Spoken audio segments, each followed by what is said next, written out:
Hi, I'm Paul Tilley, and I'd like to welcome you to our next unit in Marketing 1, Global Marketing, or International Marketing as it's often called.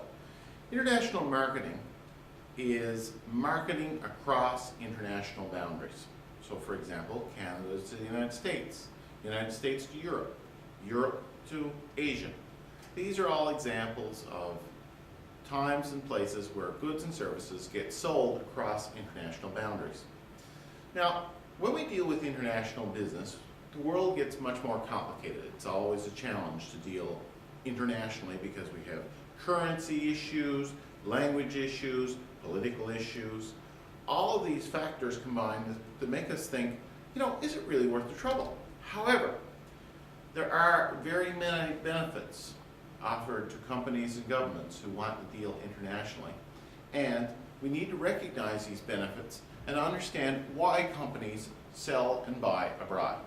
And that's what the purpose of this chapter is, really to get a good handle on marketing abroad and the opportunities that marketing abroad would give to many Canadian companies.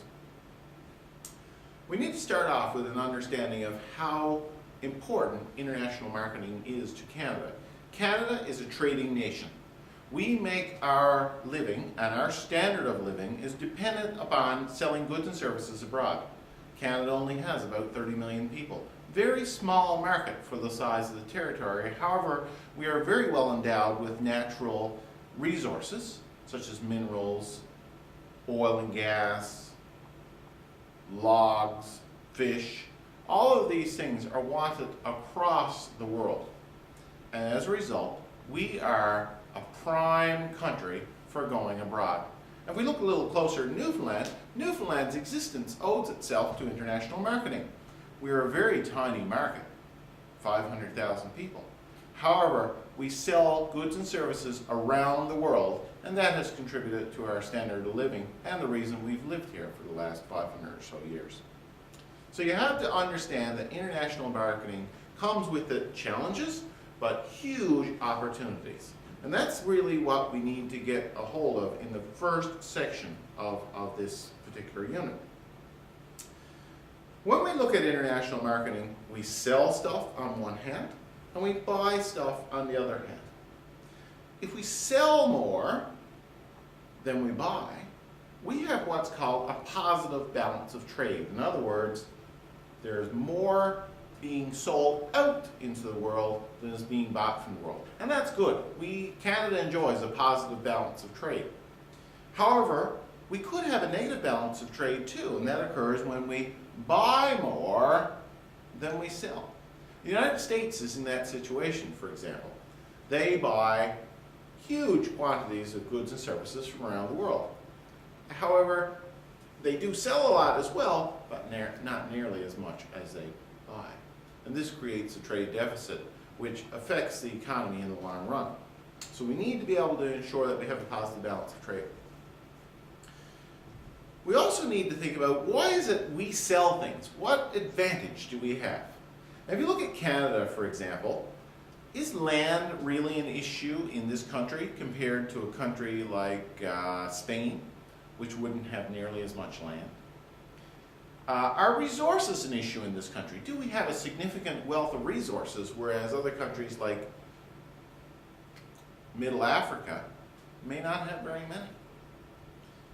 All of these endowments that we have are called competitive advantages. We can do things better and cheaper than anyone else. So Canada enjoys a competitive advantage in a great number of things, particularly related to natural resources. The trick is in international marketing is to be better and to be able to do it less expensive in terms of less resources used than any other country. Say, for example, growing bananas in Canada is probably not such a good thing because their temperature and our climate is not conducive to growing bananas. However, it is very conducive to harvesting fish from the ocean, seeing we have 3 oceans at the perimeter of our nation. In Costa Rica, they don't have a lot of resources, natural resources such as land and labor and capital and these sorts of things, but they darn well can grow bananas.